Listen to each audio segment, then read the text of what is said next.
मेरा नाम सोनू कंवर, कक्षा 7 है। कलयुग समाज के अशुभ लक्षण।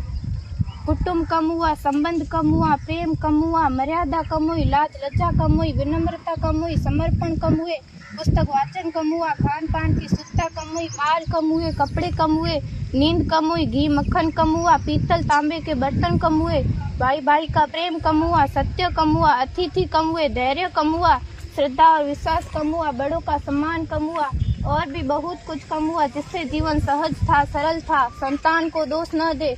बालक या बालिका को इंग्लिश मीडियम में पढ़ाया, अंग्रेजी बोलना सिखाया, बर्थडे और मैरिज एनिवर्सरी जैसे जीवन के शुभ प्रसंगों को अंग्रेजी कल्चर्स के अनुसार जीना ही श्रेष्ठ माना। माता पिता को मम्मी डैड कहना सिखाया। जब अंग्रेजी कल्चर से परिपूर्ण बालक या बालिका बड़ा होकर आपको समय नहीं देता, आपकी भावनाओं को नहीं समझता, आपको तुच्छ मानकर आपसे जुबान लड़ाता, जब आपको बच्चे में कोई संस्कार नजर नहीं आता, तब घर के वातावरण को गमगीत किए बिना, संतान को दोष दिए बिना एकांत में जाकर रो लीजिएगा, क्योंकि पुत्र या पुत्री की पहली वर्षगांठ से ही भारतीय संस्कारों के बजाय, मंदिर जाने के बजाय केक कैसे काटा जाता है, यह सिखाने वाले आप और अम्मी है। जब बच्चा पहली बार घर से बाहर निकलता है तो प्रणाम और आशीर्वाद के बदले बाय बाय कहना सिखाने वाले आप और अम्मी है। हम परीक्षा देने जाते समय इष्ट देव बड़ों के पैर छूने के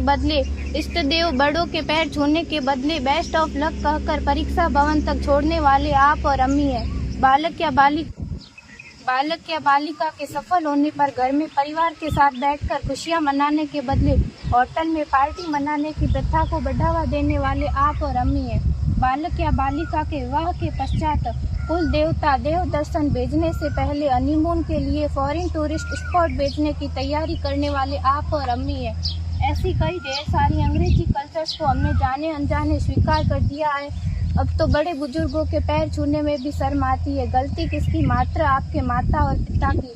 अंग्रेजी अंतर्राष्ट्रीय भाषा है से काम काज हेतु सीखना है, अच्छी बात है, लेकिन इसकी संस्कृति को अपने जीवन में उतारने की तो कोई बाध्यता नहीं थी।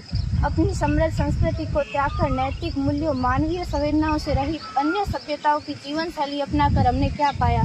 अवैध संबंध, टूटते रिश्ते, व्यसन युक्त धन, थके हारे मन, छल भरे रिश्ते, अनुशासनहीन संतानें, असुरक्षित समाज। एक बार विचार जरूर कीजिएगा कि संस्कारवान पीढ़ी क्यों आवश्यक है।